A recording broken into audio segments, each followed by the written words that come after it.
The launch of MindsEye hasn't exactly gone well, especially on PC. A lot of people have been issuing refunds, negative reviews. And I think players are also trying to get refunds on PS5 and Xbox Series as well. I'm going to continue playing through MindsEye this weekend, so I have no intention of getting a refund. For the most part, I haven't really had any major issues on the PS5. Yeah, I wish it was higher than 30 FPS, and it did crash once for me during my Tuesday stream. But I am enjoying the story and the characters of MindsEye.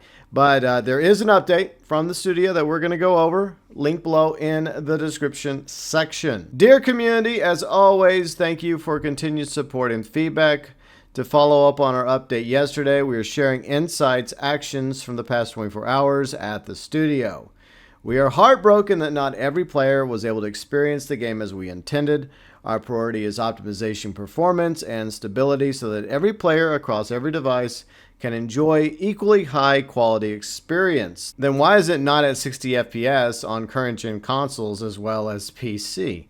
Our teams have worked tirelessly throughout the night to solve many of these issues, and we now have identified a vast majority of crashes that were caused by the memory leak.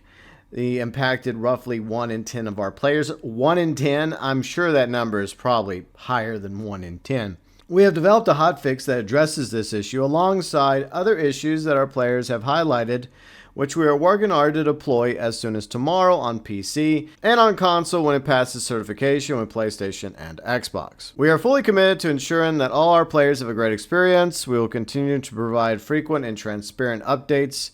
We will do our best to respond to all your comments and feedback. Thank you for playing MindsEye. Thank you for your understanding and continued support. It truly means the world to us. We're grateful and blessed to have you on the journey with us, the MindsEye team. Okay, so here's what their plan is for Hotfix 1. Coming up between the 13th, 15th of June for PC and console. What players can expect. Initial CPU, GPU performance improvements along with memory optimization. Reduced difficulty for the CPR minigame. Yeah. How about like a skip option for those of us that didn't want to waste 20 minutes of our lives doing that thing? A new setting to disable or adjust depth of field. Fix the missing controls with the Mine Hunter, Run Dungeon minigames. Pop-up warnings for PCs with hardware accelerated GPU scheduling disabled and for PCs with CPUs prone to crashes. And then there's going to be a second hotfix coming up the week of June 16th for PC and console. What players can expect: continuous incremental performance and stability improvements. Fix for the buggy wheels not visibly spinning while driving. Fix areas in car manufacturing where players could fall through the world. And by the end of June with Update 3 for PC and consoles. This is what players can expect for the third one. Ongoing performance stability improvements, rebalanced hard difficulty setting, animation fixes, as well as AI improvements.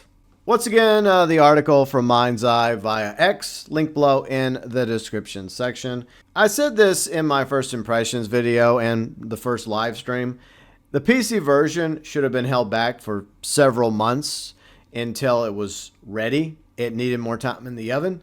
Yeah, there's problems on PS5 and Xbox Series, and I would love for there to be a 60 FPS boost. I think the majority of us feel that way.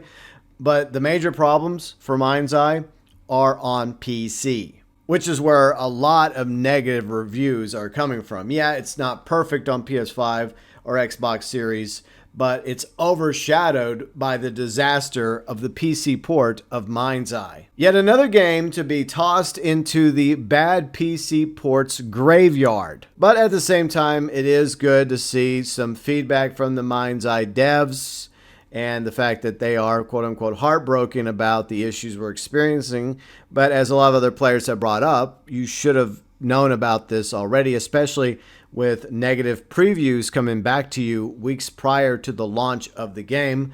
And a lot of people believe that they should have delayed this game for a few months because of those problems, especially once again on PC. It's just a very bad first impression by Build a Rocket Boy, and a lot of people that were wanting to give MindsEye a chance have gotten refunds, and there's a very real possibility they're not going to give you another chance. Even if these 3 hotfixes improve the game overall across the board for PS5, Xbox Series, and especially PC, it might not bring those players back. At the very least, maybe they'll wait for a sale or for the multiplayer to launch this fall for MindsEye, then give it a second chance. But there's also a lot of players out there that only want to give you one chance, and if you screw it up, they're out of here. They're getting their money back and they're going to go play something else, and that is completely understandable.